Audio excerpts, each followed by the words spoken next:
Good morning students. Today we are going to study about the lesson 4 life mathematics, the topic compound variation.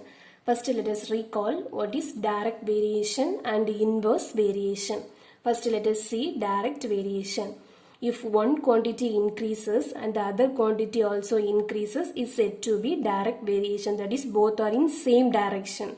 Otherwise, one quantity decreases and the other quantity also decreases. Both are in same direction or said to be direct variation. For example, books and their cost. Suppose we can assume one book, the amount is rupees 10. Therefore, what about the 3 books amount? 3 into 10, that is 30 rupees. That is number of books increases, amount also increases. That is both are in same variation, that is direct variation. Otherwise, number of books, suppose 3 books amount is 30 rupees. Therefore, what about the 1 book amount? Rupees 10. That is number of book decreases, amount also decreases. That is called direct variation. If one quantity increases and the other quantity also increases, or one quantity decreases and the other quantity also decreases, are said to be direct variation. Next, inverse variation. If one quantity increases and the other quantities decreases is said to be inverse variation, or one quantity decreases and the other quantity increases is said to be inverse variation. That is both are in opposite direction. One increases means other quantity decreases. For example, speed and the time. Speed and the time, we know if the speed increases means the time is decrease. For example, if we are going 15 km speed means we can reach 1 hour enough. Suppose if we increase the speed, that is 20 km speed means we can reach 45 minutes. That is, if the speed is increases, time is decreases. That is opposite direction. That is called inverse variation. Next we can see our topic compound variation. So direct and inverse variation mean 2 quantities enough. Compound variation mean we can compare 3 quantities. That is, we can use formula method, we can solve. So see the formula. Identify the data from the given statement as persons, that value P, days we can denote D, hours that is H, and work that is W, and use the formula, that is P1 into D1 into H1 divided by W1 equals P2 into D2 into H2 divided by W2. That is the suffix. That 1 is, that is first statement, 2 means the second statement. That P1 means now how many persons, that is number of persons doing the work. D1 means in how many days, H means in how many hours, work means that is how much work. Similarly P2 also, the second statement, how many persons, how many days, how many hours, how much work. So we can, here one value is unknown, then we can equate and find the unknown value. First let us see the example.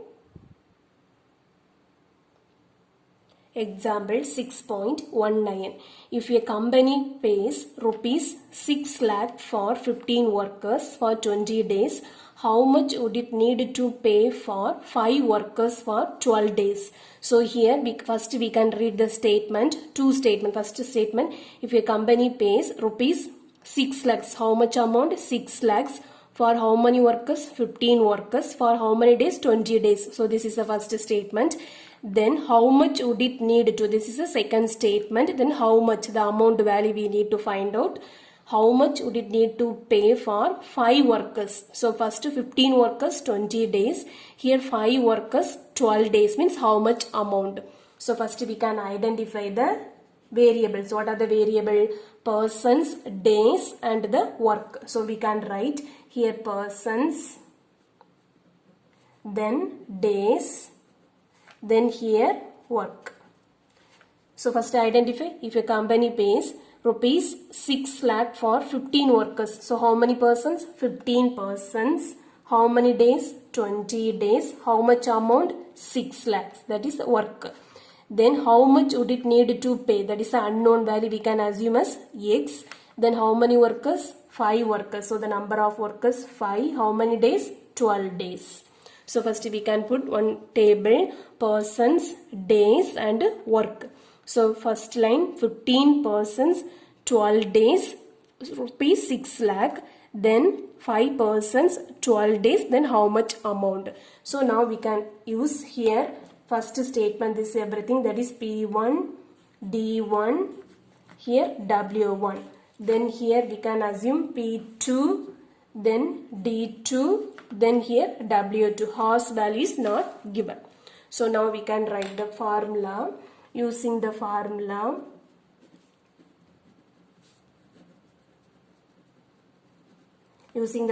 we can write P1 into D1 into H1 divided by W1 equals P2 into D2 into H2 divided by W2. So which implies, read the first line here, P1, that is 15 days. How many days? 20 days. Horse value not given, so divided by, then we can leave it. W1, that is 6, equal to, what is P2? 5 into 12 divided by X. So here the unknown value, X value, we need to find out. So here we can cross multiply, here cross multiply. So this side if you cross multiply, so 15 into 20 into X equal to this way. Here we can cross multiply this value, here this numerator equal to 5 into 12 into 6. So we need to find the unknown value X. Therefore X is equal to this value, 5 into 12 into 6 divided by 15 into 20. Now we can cancel 5 table. 5 1 is 5, 5 3s are 15. Again 3 1 is 3, 3 2s are 6. Again 2 1 is 2, here 1 0. Again here 2 table, 2 6 are 12, here 5. So equal to 6 by 5. Now we can divide.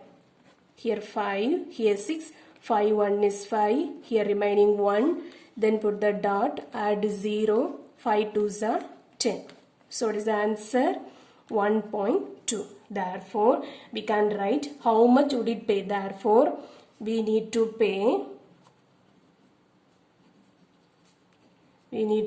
rupees 1.2 lakhs for 5 workers for 12 days. So therefore our answer is 1.2 lakhs.